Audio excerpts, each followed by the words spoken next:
नमस्कार, आप देख रहे हैं नेक्स्ट 9 न्यूज़ पॉलिटिकल बाइट और आपके साथ मैं हूं क्रांति सिंह। राहुल गांधी की ये जो कार्रवाई हुई है, राहुल गांधी की सदस्यता जो रद्द हुई है, वो सदस्यता रुक सकती थी, यानी कि उनकी सदस्यता नहीं जाती अगर उन्होंने एक काम कर लिया होता। तब राहुल गांधी का वो कौन सा काम है जो रह गया और उन्होंने उस काम को करने से चूक गए, जिसकी वजह से आज उनके ऊपर इतनी बड़ी मुश्किल खड़ी हुई है, वो जानना बेहद जरूरी है। तो देखिए हमारी खास रिपोर्ट। लोकसभा सचिवालय ने शुक्रवार को कांग्रेस नेता राहुल गांधी के खिलाफ एक्शन लिया। मोदी सरनेम को लेकर की गई टिप्पणी के मामले में कांग्रेस नेता राहुल गांधी को 2 साल की सजा सुना चुकी है। हालांकि अदालत के फैसले के बाद राहुल को तुरंत जमानत भी मिल गई, लेकिन इस फैसले की वजह से राहुल गांधी की लोकसभा सदस्यता चली गई। ऐसे में सवाल है कि आखिर राहुल गांधी इस मामले में फंसे कैसे?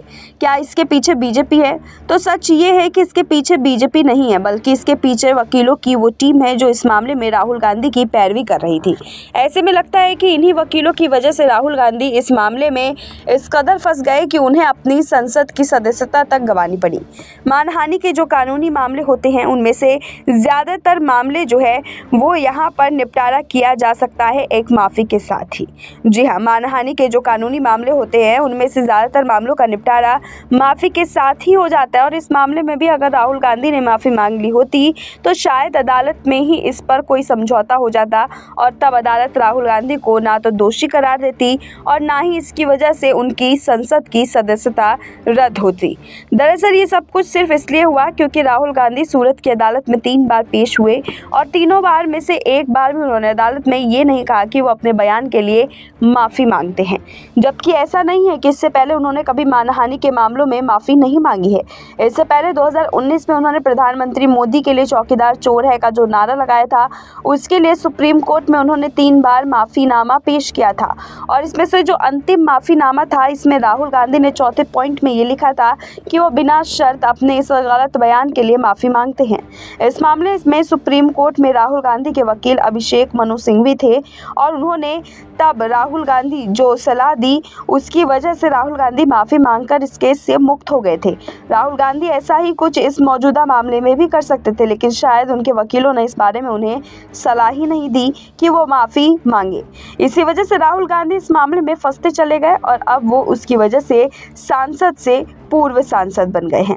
गौरतलब है कि हमारे देश में बहुत सारे नेता ऐसे हैं जिन्होंने झूठे और मनगढ़ंत आरोप लगा बड़े बड़े नेताओं की मानहानि की और बाद में जब ये मामला अदालत तक पहुंचा तो इन नेताओं ने बिना देर किए माफ़ी मांग ली।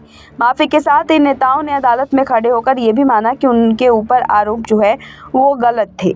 यहाँ पर केजरीवाल जैसे नेता जो है वो भी बयानबाजी के दौरान काफ़ी कुछ ऐसा बोल गए, जिसके बाद उन्होंने भी माफ़ी मांगी।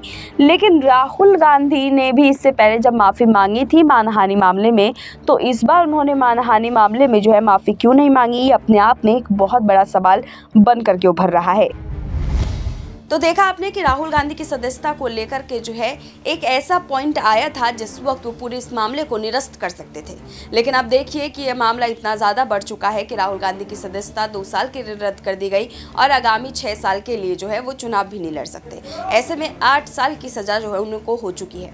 अब राहुल गांधी इसको लेकर के आवाज़ तो उठा रहे हैं, लेकिन यहाँ पर ये देखना बेहद दिलचस्प होगा, क्या उनसे जो माफ़ी मांगने के लिए कवायद पहले शुरू की गई थी, क्या वो माफ़ी मांगने की बात एक बार फिर से उठेगी और वो माफ़ी मांगेंगे या नहीं। फिलहाल अभी के लिए बस इतना ही। देश दुनिया की तमाम बड़ी खबरों के लिए देखते रहिए नेक्स्ट 9 न्यूज़ पॉलिटिकल बाइट।